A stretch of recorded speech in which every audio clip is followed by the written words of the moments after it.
մինչև հիմա Նարեկ Կարապետյանը զբաղվում էր բիզնեսով եւ չէր զբաղվում քաղաքականությամբ եւ նրա դեմ որևէ գործընթաց տեղի չունեց։ Ակնհայտ է, որ սա քաղաքական հետապնդում է։ Նարեկ Կարապետյանը եթե զբաղվեր քաղաքականությամբ, բայց իր կշիռը քաղաքական կյանքի հարաբերությունների վրա մեծ չլներ, էլի չէին լինի հետապնդումներ, այսինքն եթե նկատել եք իշխանությունը թիրախավորում այն քաղաքական ուժերին, նրանց առաջնորդներին, ազդեցիկ գործիչներին, ովքեր կշիռ ունեն, ովքեր հեղինակություն են եւ ազդեցություն են։ Ասենք օրինակ Էդմոն Մարուկյանը քաղաքական հետապնդումների չի ենթարկվում կամ որովհետեւ ասենք ինքը քաղաքական հարաբերությունների վրա ազդեցություն չունի։ Այսինքն եթե իրեն դատի է տվել իրեն, եթե այդ չէ, դե քաղաքացիական բան է, էլի դատա։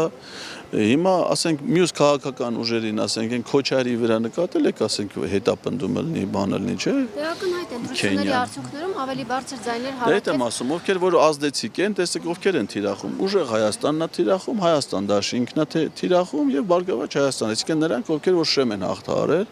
ովքեր խորհրդան անցնելու հնարավորություն են եւ հասարակության մեջ կշիռ հեղինակություն ազդեցություն են։ Նրանք են հիմա թիրախավորված։ Նույն տրամաբանությամբ նաև պարոն Կարապետյանները, որովհետև եւ Սամվել Կարապետյանը եւ Նարեկ Կարապետյանը։ Մինչ Կարապետյանների քաղաքականություն մտնելը, այդպես Հայաստան դաշինքի падգամավորներն էին ասում, որ իրենք են ենթարկվում քաղաքական հետամների, գրեթե բոլոր այն անձինք, ովքեր մտնում էին փորձ էին անում իշխանափոխության, նույն Բագրատ Սրբազանը ենթարկվում էին ըստ իրենց գնահատականի, ենթարկվում էին քաղաքական հետապնդումների։ Նույն ժամանակահատվածում Կարապետյանները ֆինանսավորում էին ՔՊ-ին եւ իրենց հետ շատ լավ հարաբերությունների մեջ էին։ Բումերանգի օրենք չեք տեսնում։ Չէ։ Եթե նկատել եք, այս իշխանությունները միշտ թիրախավորում են ընդդիմադիր խմբակցություններին։ Օրինակ ես արդեն իմ մոտ վիճակագրություն եմ հավաքում, թե գլխավոր դատախազները, որ падգամավորներն են անձեռնմխելիությունից զրկելու հարցերով մտել վերջին տարիներին ազգային ժողով։ Միշտ ընդդիմադիր խմբակցությունների ղեկավարները եղել են քրեական վարույթներում։ Քրեական վարույթ եղել է Գագիկ Ծառուկյանի նկատմամբ դեռ 2020 թվականին, երբ որ ընդդիմադիր ԲՀԿ խմբակցության ղեկավարներ։ Հետո եկան միջնորդություն ներկայացրեց Սեյրան Օհանյանի եւ Արտվիկ Մինասյանին անձեռնմխելիությունից զրկելու Հայաստան խմբակցության ղեկավար եւ քարտուղար։ Արթուր Վանեցյանը քանի ազգային ժողովում էր պատիվ ունեմ խմբակցության ղեկավարներ, իր դեմ էլ չէ կան հարուցված քրեական վարույթներ։ Հիմա ասենք մեր խմբակցությունը հələ դեռ չի ձևավորվել, ֆորմալ իմաստով խմբակցությունը պետք է ձևավորվի ազգային ժողովի առաջին նիստի օրը։ Խմբակցության առանցքային գործին, առաջի համարի տեխնացուին հանիրավ էլի դատարկ պրոցեսներով արդեն սկսել են հետապնդումների են։ Իշխան Սաղաթելյանին չէ, էլի հետապնդումների են ենթարկում։ Նույնը Ռոբերտ Քոչյանի դեմ իր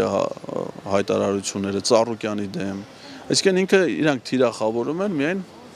քիչ առաջ էդ էի ասում էլի, իսկ ինչ վերաբերում է Կարապետյանների գործունեությանը, ես չեմ կարծում որ նրանք ՔՊ-ի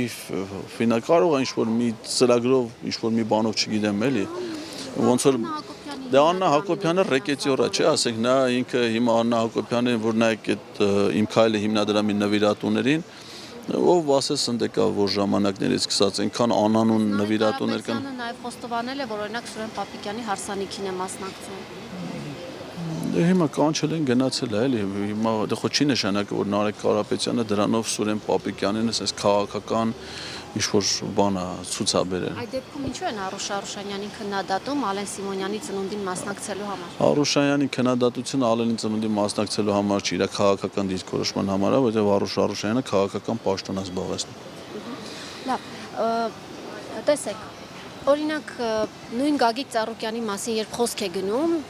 համեմատում են, զուգահեռներ են անցկացնում, ասում են, որ Գագիկ Ծառուկյանը նաև այդպիսի հետապնդումների է ենթարկվել Սերժ Սարգսյանի իշխանության օրոք եւ այդ հայտնի պիտակավորումը, որ ասում են Դոդի Գագո, հենց Սերժ Սարգսյանի իշխանությունն է կպցրել Գագիկ Ծառուկյանին։ Դուք էլ եղել եք Սերժ Սարգսյանի իշխանության մաս։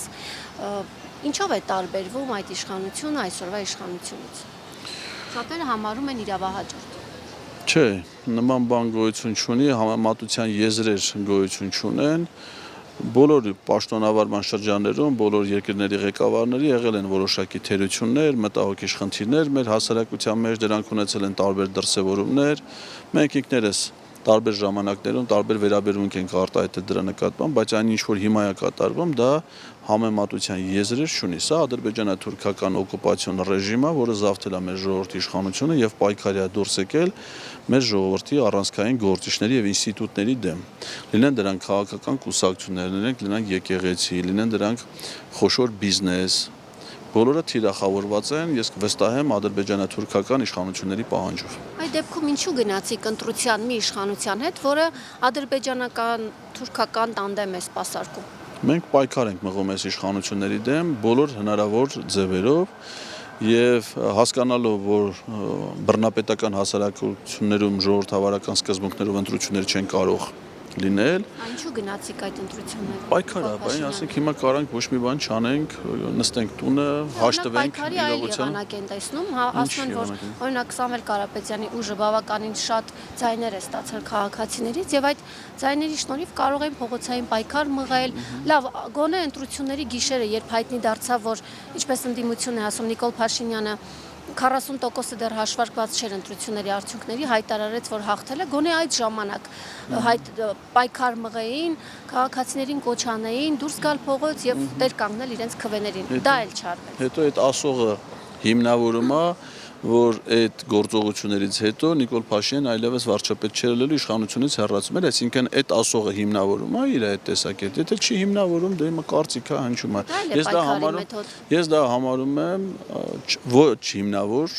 տեսակետ։ Պայքարի մեթոդը, որի արդյունավետությունը ոչ մեկը չի երաշխավորում ու դժվար է ասել պայքարի այդ մեթոդը քեզ հաջողություն է բերում թե անհաջողություն, որովհետև պարզ դարձավ շրջանում թե անցած տարիների ես եղել եմ այդ մտքին, ես հիմա այդ մտքին եմ մասնակցելով մինչև հիմա կազմակերպված բոլոր փողոցային պայքարի գործողություններին ինքս նախաձեռնելով նաև երբեմն փողոցային պայքարի առանձին դրսևորումներ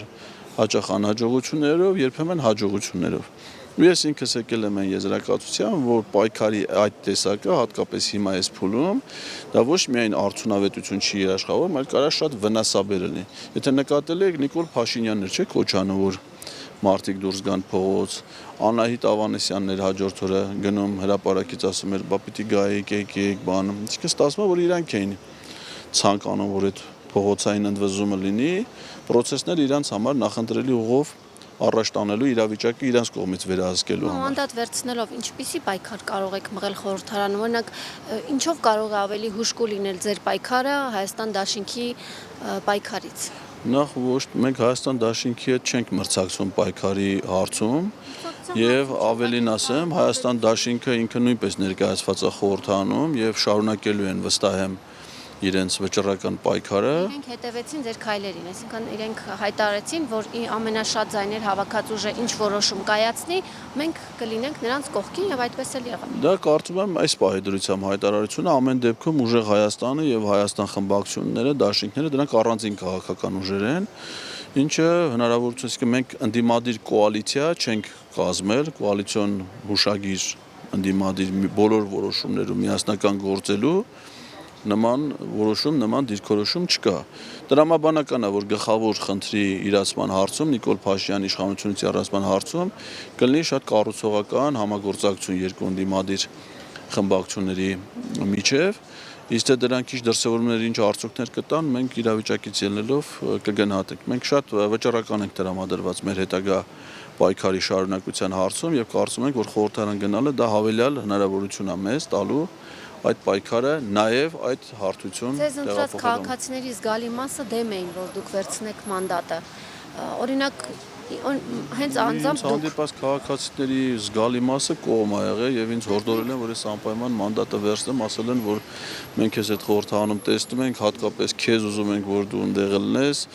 ունես որ անպայման դու հանկարծ պրովոկացիաների չի ենթարկվես, անպայման մանդատդ կվերցնես։ Ես չգիտեմ դուք ում հետ եք շփվել, բայց այդ մարդիկ ովքեր իմ հետ են շփվում, իսկ ոչ են արել, որպեսզի ես ինչ կարող եք անել ձեր մանդատը։ Ազգային ժողովի կանոնակարգը սահմանում է ազգային ժողովի падգամավորի լիազորությունները, պետք է